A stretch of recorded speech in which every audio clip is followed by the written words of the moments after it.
Hi hello నమస్తే welcome to mister Rama media. నేను మీ anchor Ramavath.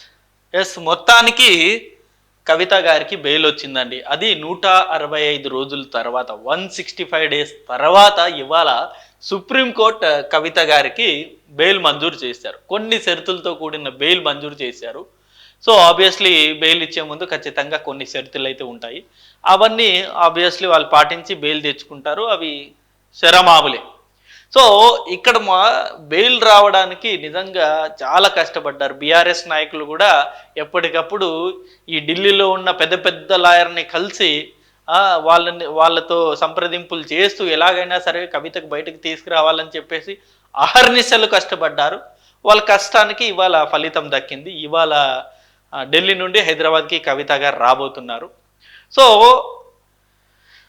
So ప్రస్తుతం ఈ అంశం గురించి ఈ వీడియోలో మనం డిస్కస్ చేద్దాం. కవితకు బెయిల్ రావడానికి కారణాలు ఇవేనా అని చెప్పేసి, సో ఏమై ఉంటాయి కారణాలు కవిత గారికి బెయిల్ రావడానికి అన్నది ఇప్పుడు ఈ వీడియోలో మనం డిస్కస్ చేద్దాం. ముందుగా నా ఛానల్ని మీరు సబ్స్క్రైబ్ చేయని వాళ్ళు ఉంటే తప్పకుండా సబ్స్క్రైబ్ చేసుకోండి.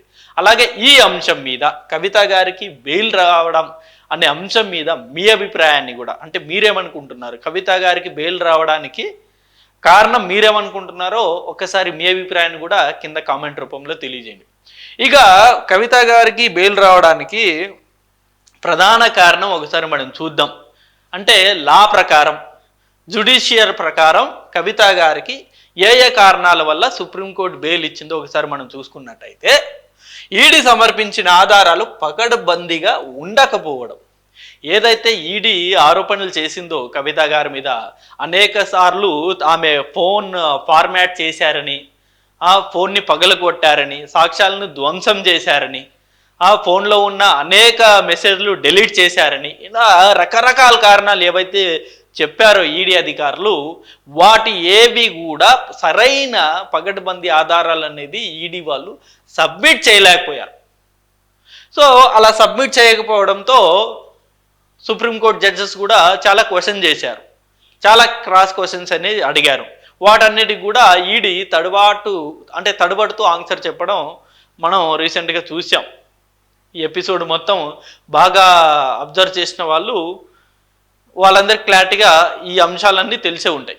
సో ఇంకో ప్రధాన కారణం ఏంటంటే, ఈ 100 కోట్లు ఏదైతే కవిత గారి మీద ఆరోపణలు చేశారో ఈడీ వాళ్ళు, ఈ 100 కోట్లు కూడా ఈడీ వాళ్ళు రికవర్ చేయలేకపోయారు. ఈ సౌత్ గ్రూప్ సంబంధించిన వాళ్ళ దగ్గర నుండి 100 కోట్లు కూడా రికవరీ చేయలేకపోయారు. ఈ అంశాన్ని కూడా కోర్టు చాలా సీరియస్గా కన్సిడర్ చేసింది.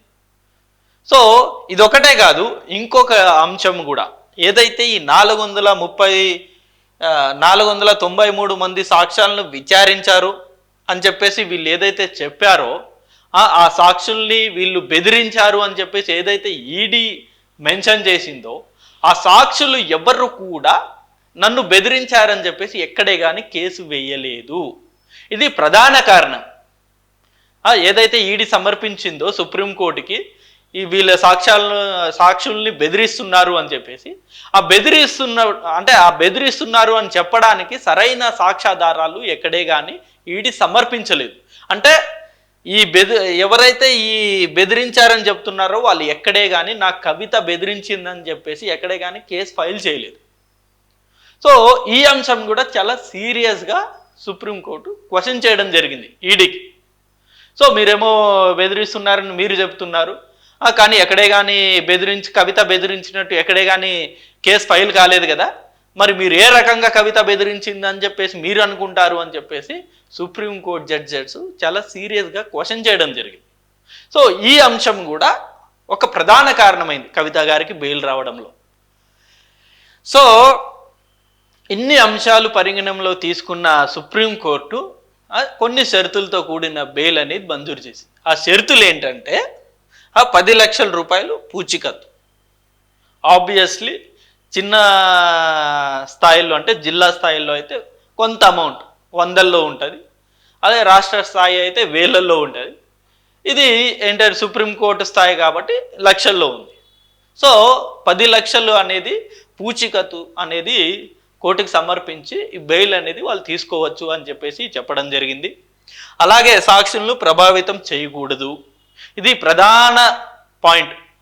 ఎవరికైనా సరే బెయిల్ ఇచ్చే ముందు ఇది కంపల్సరీ మెన్షన్ చేసి, చాలా సీరియస్గా మెన్షన్ చేసే బెయిల్ ఇస్తారు. ఇది ఆ సాక్షుల్ని ప్రభావితం చేయకూడదు అని చెప్పేసి, ఎవరెవరినైతే ఈ ఈడీ అటాచ్ చేసిందో, ఎవరెవరైతే ఈ స్కామ్లో ఇరుక్కొని ఉన్నారో, ఎవరి పేర్లైతే ఈ స్కామ్లో బయటకు వచ్చాయో వాళ్ళతోటి కవిత గారు ఎలాంటి సంభాషణ అనేది చెయ్యకూడదు.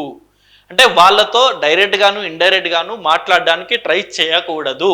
అలా చేసినట్టు తెలిస్తే బెయిల్ క్యాన్సిల్ చేసే అధికారం మళ్ళీ సుప్రీంకోర్టుకు ఉంటుంది.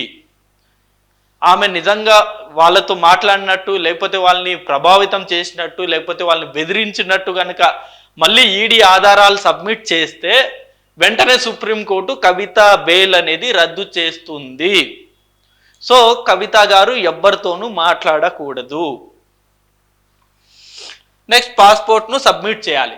ఇది ప్రధానంగా ఈ కొంచెం పెద్ద కేసు కాబట్టి ఆబ్వియస్లీ సుప్రీంకోర్టు పాస్పోర్ట్ అనేది సీజ్ చేస్తుంది. ఎందుకంటే ఎక్కడ విదేశాలకి పారిపోతారో అని చెప్పేసి ప్రతి ఒక్కరిని, అంటే ఇలాంటి కేసులకు సంబంధించిన వాళ్ళు ఎవరైతే ఆరోపణలు అనేది ఎదుర్కొంటున్నారో వాళ్ళ పాస్పోర్ట్ అనేది కూడా ఖచ్చితంగా సీజ్ చేస్తుంది. వాళ్ళు విదేశాలకు వెళ్లకుండా, ఒకవేళ వెళ్ళాలనుకుంటే మళ్ళీ సుప్రీంకోర్టు పర్మిషన్ అనేది తీసుకోవాలి. సో సుప్రీంకోర్టు ఈడీ సంబంధించిన కోర్టు వాళ్ళు పర్మిషన్ ఇస్తేనే మళ్ళీ విదేశాలకు వెళ్ళే అవకాశం అనేది ఉంటుంది. సో ఇన్ని షరతులతోటి ఆమెకు బెయిల్ అనేది ఇచ్చారు. సో ఇవన్నీ ఏది జ్యుడిషియర్ పరంగా, రాజ్యాంగ పరంగా. బట్ రాజ్యాంగ పరంగా కాకుండా రాజకీయ పరంగా ఆమెకు బెయిల్ రావడానికి అనేక కారణాలు ఉన్నాయని చెప్పేసి కూడా ఇప్పుడు చాలా డిస్కషన్ అనేది జరుగుతుంది. దాంట్లో ప్రధాన కారణం ఏంటంటే ఇది బీజేపీతో బీఆర్ఎస్కు ఒప్పందం కుదిరింది. ఇది ప్రధాన కారణం. మొన్న రీసెంట్గా ఒక న్యూస్ అనేది చాలా సెన్సేషనల్ అయ్యింది, చాలా న్యూస్ పేపర్లో వచ్చాయి ఈ న్యూస్ అనేది. ఆ బీఆర్ఎస్ పార్టీని బీజేపీలో విలీనం చేయబోతున్నారనే న్యూస్ అనేది చాలా సంచలనం అయ్యింది. దీనికి రేవంత్ రెడ్డి గారు స్టేట్మెంట్లు ఇచ్చారు, బండి సంజయ్ దీని గురించి మాట్లాడాడు, అలాగే కేటీఆర్ గారు కూడా దీని గురించి రకరకాల స్టేట్మెంట్లు అనేది ఇచ్చారు. సో మొన్న రీసెంట్గా రేవంత్ రెడ్డి గారు ఇదే అంశాన్ని చాలా కన్ఫర్మ్ చేస్తూ మాట్లాడారు. త్వరలో బీఆర్ఎస్ బీజేపీ కలవబోతున్నాయి అని చెప్పేసి. సో బీఆర్ఎస్ బీజేపీ ఎందుకు విలీనం చేస్తున్నారంటే డైరెక్ట్గా ఈ కవిత బెయిల్కి లింక్ చేస్తూ మాట్లాడారు. కవితకి బెయిల్ రావాలి అంటే బీఆర్ఎస్ పార్టీని బీజేపీలో విలీనం చేయాలని చెప్పేసి బీజేపీ పార్టీ షరతు పెట్టినట్టు ఒక న్యూస్ చాలా సర్క్యులేట్ అయ్యింది. సో ఆ షరతులకి అంగీకరిస్తే ఖచ్చితంగా వెంటనే కవితకు బెయిల్ వస్తుంది అని చెప్పేసి ఒక న్యూస్ సర్క్యులేట్ అయింది. సో ఇప్పుడు కవితకి బెయిల్ రావడంతో ఆ న్యూస్ నిజమే ఏమో అని చెప్పేసి ఇప్పుడు అందరూ అదే భావిస్తున్నారు. ఆ న్యూస్ ఇంకా బలపడింది.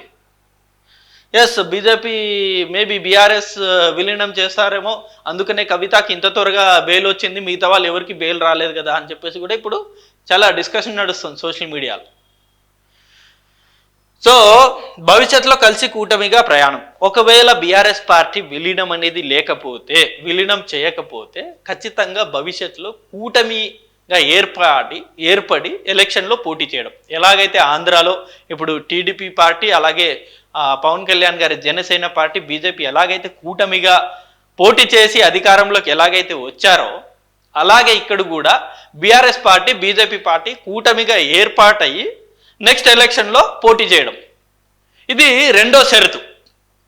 బీఆర్ఎస్ని విలీనం చేస్తే బీజేపీలోకి అది ఒక షరతు, విలీనం చేయాలనేది ఒక షరతు. అది కుదరని పక్షంలో ఇరు పార్టీలు కూటమిగా వెళ్ళడం అనేది రెండో షరతు.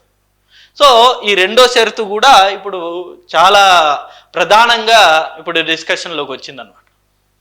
సో ఇక మూడోది ఏమై ఉండొచ్చు అంటే ఈ కాంగ్రెస్ని దెబ్బతీయడమే లక్ష్యం.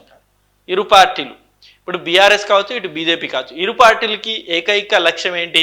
ఇప్పుడు ప్రస్తుతం తెలంగాణలో ఉన్న కాంగ్రెస్ గవర్నమెంట్ని ఎలాగైనా సరే గద్దె దించాలన్నది ఇరు పార్టీల ప్రధాన లక్ష్యం. ఇటు బీఆర్ఎస్ అదే కోరుకుంటుంది, బీజేపీ అదే కోరుకుంటుంది. సో ఇరు పార్టీలు కనుక కూటమిగా ఏర్పాటై నెక్స్ట్ ఎలక్షన్లో పోటీ చేస్తే ఖచ్చితంగా కాంగ్రెస్కి దెబ్బ తీయొచ్చు అన్నది ఒక ప్రధాన ఆలోచన. ఇప్పుడు బీఆర్ఎస్ పార్టీ ఒక ఆలోచన ఉంటే బీజేపీ పార్టీకి ఇది చాలా అవసరం. ఎందుకంటే సౌత్లో పట్టు కోల్పోవాలి, లేకపోతే సౌత్లో పట్టు కోల్పోతోంది, పట్టు మళ్ళీ బిగించాలంటే ఖచ్చితంగా ఇటు కర్ణాటకలోనూ మళ్ళీ బీజేపీ రావాలి, ఇటు తెలంగాణలోనూ బీజేపీ రావాలి. రెండు ప్రధాన స్టేట్స్ సౌత్లో. సో ఈ రెండు రాష్ట్రాల్లో కనుక బీజేపీ మళ్ళీ అధికారంలోకి వస్తే సౌత్లో కూడా బీజేపీ హవా అనేది పెరుగుతుంది. సో అలా హవా అనేది పెంచుకోవాలి అంటే, సౌత్లో కూడా గ్రిప్పు తెచ్చుకోవాలి అంటే తెలంగాణ రాష్ట్రాన్ని కూడా బీజేపీ తన గుప్పెట్లో తీసుకురావాలి, తెచ్చుకోగలగాలి. అలా తెచ్చుకోవాలి అంటే కాంగ్రెస్ పార్టీని ఓడించాలి. సో ఇన్ని అంశాలు, ఇన్ని రాజకీయ అంశాలు కన్సిడర్ చేసుకొని ఇరు పార్టీలు కూడా మాట్లాడుకొని ముందుకు వెళ్ళబోతున్నాయి అని చెప్పేసి స్పష్టంగా ఈ జరుగుతున్న పరిణామాలన్నీ చూస్తుంటే ఇట్టే అర్థమైపోతుంది. భవిష్యత్తులో మరి నిజంగా కలిసి వెళ్తారా లేకపోతే మళ్ళీ విడిగా పోటీ చేస్తారా అన్నది భవిష్యత్తులో తెలుస్తుంది. కానీ ప్రస్తుతం అయితే ఏవైతే ఈ అంశాలు జరుగుతున్నాయి ఇవన్నీ అబ్జర్వ్ చేస్తుంటే భవిష్యత్తులో బీఆర్ఎస్ అండ్ బీజేపీ రెండు కలిసి ఖచ్చితంగా పోటీ చేయబోతున్నాయి అని అయితే స్పష్టంగా అర్థమవుతుంది. సో ఇది అంశం. అండ్ ఈ అంశం మీద మీ అభిప్రాయాన్ని కూడా కింద కామెంట్ రూపంలో తెలియజేయండి. And thank you for watching this video. Thank you.